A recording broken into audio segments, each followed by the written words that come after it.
Hello everyone and welcome to another video with me, Rerolling, and today we're talking War of the Visions. Not the videos that I was going to be making because we got a little bit of big news drop today. Actually, we got a big amount of news for the JP side, and we got a little bit of news that's really big for the global side. Yes, I know. I saw it. I heard about it. I got pinged on the Discord server. Pre-registration has basically kind of opened. I say basically because at the time, oh no, never mind, the website's back up. The pre-registration website has opened for War of the Visions global side. So all you English speakers out there who have been waiting for this game to come out because you're a big fan of Final Fantasy Tactics, here you go. This is it, man. This is, you know, start getting fired up because, as we found out, it will be coming in spring 2020. Now, what does that mean? I don't know. Whenever, keep in mind that originally the JP launch was supposed to be around August, and it got pushed back till November, so maybe could mean April, maybe could mean, you know, late May. Either way, we have a time estimate, and it's probably going to be pretty accurate because the JP version is out and basically working up to speed at this point. There really wasn't too many problems at the JP's launch. You know, maybe some missing, there were definitely missing features that we wanted, but we've gotten them since. And so I'm hoping that the global launch will be pretty smooth. It's probably just mostly going to be translation, and that's fine. But for you global people, you might be wondering, and, you know, what are you to expect for War of the Visions? Well, you should note that JP did launch a fairly, you know, fair while now back. It's been quite a few months for the JP side, and the JP side's been chugging along, getting new features and whatnot, such as auto lap, auto repeat, and a whole bunch of other things, including one feature that is in the game that is not even up yet, which is the exchange shop, but that'll come later. Hard quests, there's a lot of stuff. The only thing that didn't work for JP, really in terms of functionality, that was supposed to be in the game from launch, was raids. And raids have since been fixed. Raids are basically working now. Now, how good they are, it probably needs to be improved further in terms of how often a raid appears and how easy it is to get in and how accessible it is for everybody. Because right now it kind of feels a little difficult to get enough currency without grinding it a ton. But that being said, it is a working feature in War of the Visions. So here's a question for you guys. What could you possibly expect for your first few months of War of the Visions? Well, it'll be interesting to see whether the game launches in its base form or with the upgrades that JP has already gotten. I mean, if you look at Brave Exvius's history on global, when that came out after JP, it kind of got a little bit faster, but it had some global exclusive events. At this rate, it doesn't sound like the JP side and global side will be, you know, matching each other. Once again, JP side is a few months ahead. So, yeah, it's just kind of so. It's just going to be interesting to see in what iteration it launches and whether it will have some of the upgrades that JP has. But what about collaborations? There's only been 2 collaborations on the JP side since launch. Shadowbringers and Final Fantasy Tactics. And that is a big question. What exactly is going to be coming to the English version? Currently, there is no pre-registration campaign. Oh wait, no, yes there is, sorry. It's Y'shtola. Sorry, my bad. I didn't scroll far enough down. So basically, it looks like you guys are going to be getting the Final Fantasy XIV collaboration with Shadowbringers, which saw 2 free units. One of them was Thancred, and one of them was Y'shtola. Now, Thancred was a UR character. You could either get him from daily summon tickets, which the odds were so-so. I was also getting character shards, and Y'shtola was really easy to get, basically. So I wouldn't worry too much about getting Y'shtola. In terms of what JP players are probably going to give you advice for, either you're going to develop Y'shtola really hard, or you're not going to develop her at all. I've seen Ishtolas do about 3,000 points of damage, which comparison to like a top tier Medina, which is doing about 4,000 or 5,000 points of damage on a spell, yeah, she's fairly decent, providing you're just wanting to go all the way in on her, kind of like I did. I went pretty hard, and she's one of the better mages I have, except for Ayaka, but that's a different story. Either way, there's that, and then there's Final Fantasy Tactics, which saw both Orlandu and Ramza as the characters, as well as Gatherion as a free character. Ramza came with a guarantee on his banner. Orlandu did not. Orlandu is currently pretty safe to say that he is the most powerful character, period, in the game. He has strong attacks, he can debuff, he can buff himself, he can do a lot of different things. He is just a really, really incredibly strong character, and is probably the best DPS character in the game. Should be no surprise. Why am I bringing up this? Well, it's kind of important to note that when it comes to collaborations, they are time limited. Once they are gone from the game, you cannot get character shards anymore. Now, in the game's code, there is supposed to be a kind of generic shard that you can potentially use to upgrade characters still, but regardless, like if you want to see that kind of stuff, go check out my video on characters and upgrading all of that. But collaborations are time limited. Afterwards, those characters are no longer available to be gotten in the game. So when it comes to Thancred, Thancred is still a pretty darn strong character. Problem being is that now you just can't develop him. Same with Ramza and Orlandu. For people who did get him up to either Limit Burst 4 or Limit Burst 3, they're kind of just stuck where they are right now, and there's no current options for them. So it is really important to note, a general rule for you global people, plan ahead. Really, plan ahead.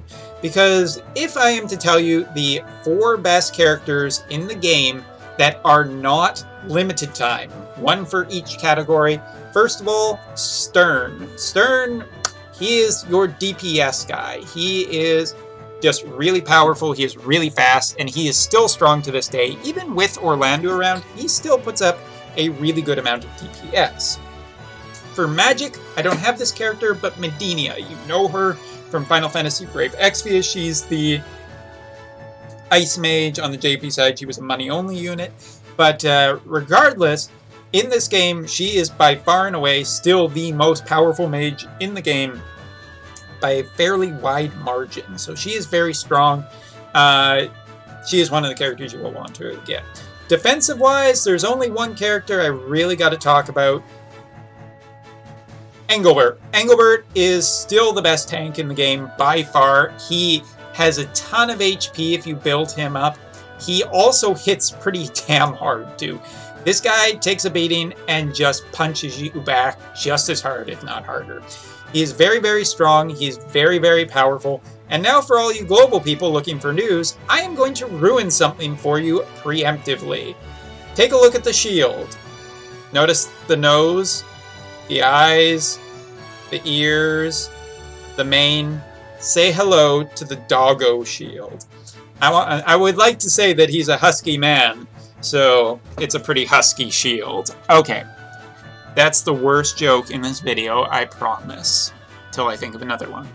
And the last character I want to recommend is, of course, the Brave Exvius sweetheart, Ayaka. She is an incredibly she is by far and away the most powerful white mage with a limit burst that is an AoE heal, and the only one in the game that is that strong. Not only that, but she also has spells such as Comet, Meteor, and Holy, all really high, surprising amounts of DPS. She is a very, very strong unit, and she is a pretty good alternative to not getting Medina. But these are the 4 top characters if you are looking for rerolling. To give a warning out there to some people, Gilgamesh. Gilgamesh is the Ice Veritas unit. His shards are twice as expensive as all the other units, and his rates were lower on JP. Be careful. He's a strong unit, but he is probably not worth the price yet. Put that in asterisk. As for the coming months on the global side, some units that you will want to take a look out for, Ketone, a very powerful ninja slash warrior that is very fast, great movement, and very strong. I would be remiss by the JP community if I did not mention her. Frederica, a gunner, she is pretty good for farming stages. She has great range. She also has hunter abilities, which make her pretty good in PvP. So she is not a bad option by any means. And my sweetheart, who I'm going to do a review on very soon, Ziza, I absolutely love her for a couple of reasons. She's very fast, very dodgy, not as strong as she's not a top tier DPS, but hey, she's kind of fun if she has some like dodge in her kit, so it can be a little fun in arena to just roll the dice on that. I really love her. I don't care what anybody else says. So yeah, those are some characters to look out for. In terms of SSR characters, there are many different... Oh, I forgot one more UR. Zermia. Zermia here is a really, really good... she has, like, just strong attack. She's very powerful. She is kind of a not talked about a lot character, but I really think she's really, really good. So, yeah, you have your choice of a lot of good UR units to come in the future, and you should probably think ahead as to what elements you want to fill with each character. Elemental shards, all of that can become really difficult if you're trying to build a mono elemental team at the start. Don't do it. JP players have figured this out. Don't do it. Pick a character for each element and just go with it. Build a couple URs at the start and a couple SSRs. Don't go overly crazy unless you are willing to spend. And that is another tip. Well, okay, I'm getting ahead of myself. But yeah, looking at other characters, Shadow Link's best SSR character in terms of value. She helps with chaining. She's fast. She's pretty powerful. She's good. Yeah. In terms of free characters, the character I gotta recommend really quickly is Gaffirian. Gaffirian is very strong for an SSR character. He is surprisingly strong, so don't underestimate him. And there are a couple other UR characters. Of course, the more recent one on the JP side, who I'm in love with, Victoria, or Victor. It's like Victory, but I'm pretty sure she'll be changed to Victoria because that makes sense in English. Either way, very powerful Dragoon, one of the most recent UR character in JP. Really love her. She is powerful. Anyway, and so this brings up another point I want to mention about spending in this game for global players. If you are going to spend, if you have any intention of spending, spend early. Why? Royal points will end up giving you a lot more over a longer period of time. If you don't mind on spending money on this game and you are going to, you should do it sooner and just hold on to the Lapis. Difficult, I know, but still. Point being that while there are a lot of freebies, paid Lapis does give you guaranteed UR banners. So if you're just going to go for it, just buy it, save it, hold on to it. Free Lapis gets spent first before paid Lapis. And those Royal Rank rewards, a system for long-term players and players who spend money, obviously spending money gets you the Royal Rank faster, will give you increased money in the game, job points, EXP, and a whole bunch of other stuff, as well as skip tickets a day, which just makes life easier. So anyway, if you're going to spend money, do that, because you will get a lot of long-term benefits if you're going to play the game for that long. So that's a little bit. I'm going to probably make another video once we actually have the date to give this in another video, but global players who are looking forward to War of the Visions, there you go. And while you're here, why not talk about what is coming to the JP side so you guys can get even a better look into the future. Version 1.3 will be coming. Just some minor updates, a few quality of life stuff, nothing overly big, but nice to have. JP side is celebrating its 10 million download campaign with a free 10 poll. This happens basically every million downloads. It's guaranteed SSR. Best of luck to anybody pulling on it. Hope for a UR. Story 7-1 will be added to the JP side. Continuing the story, don't know what we will get out of it, but hey, it's going to be nice. There's also a 10 million download campaign, 2,500 Lapis over 5 days. Yippee! More Lapis to spend. Increase in arena coins, and then we just keep going on to a whole bunch of other stuff. There will be a slight change to AI black mages because they weren't strong enough already, I guess, or they were making mistakes. Shame on them.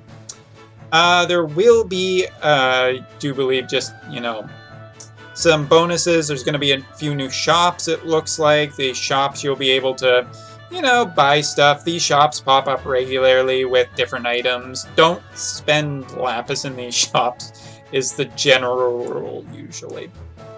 And, of course, a shop with Ziza, as well as the, I believe, Mont's father or eldest brother, can't quite remember, and Ifrit Shard. So if you're building those two characters, there you go. There will also be a 3-step up for summon cards, of all things. And it looks like there's some bonuses to do with it, with improving cards as well as UR orbs. Seems fine, doesn't seem exciting to me, so I will be passing on it because, if anything, I will be spending on Victoria. And this is probably the most interesting piece of the news so far today. A mock battle. We have not seen this on the JP side yet, but this is something brand new. Basically, the #1 ranked user on the JP side, you can fight his team. You can get different rewards too, including, you know, just some really powerful stuff. But what's interesting is you get to fight the top user in Arena. That's pretty cool. That's a pretty cool thing to fight like the #1 seeds team and just be like, yeah, this is what the best is. And that's a pretty cool reward for doing #1 in Arena. I think there are still other problems with Arena, but I digress. 300 lapis a day, nothing really surprising there. Basically, you buy 300 lapis and you get some bonuses for it. Nothing new. This is pretty old by now. Story 7.1 we already talked about. This is also new. A 3 times a day Magicite farming. This is really important because it looks like the biggest Magicites, which are a huge boost of EXP to your summons, so do this every single day. And the challenge battle of the Choco clan. Yes, I was not a big fan of this, and I'm still not a big fan of this, but he's back, and he looks meaner than ever. To get a special, powerful piece of recipe for a strong mage hat, you must fight this guy, and he will probably be pretty difficult. He's probably going to be like the Iron Giant challenge, so buckle your pants or your hat. Here we go. And there will be, of course, the usual book farming stages. This time there will be daggers, swords, as well as rods. But, interestingly enough, they will be bringing back the book. It does make mention that they will be bringing back for spears and other things. So a lot of farming opportunities for those who have been looking for books like myself. I have been really eager to build the spear for Victoria. So there you go. And that's not a euphemism. And I think that's basically it. There might be one thing. Let me just take a quick look, because I mentioned this earlier.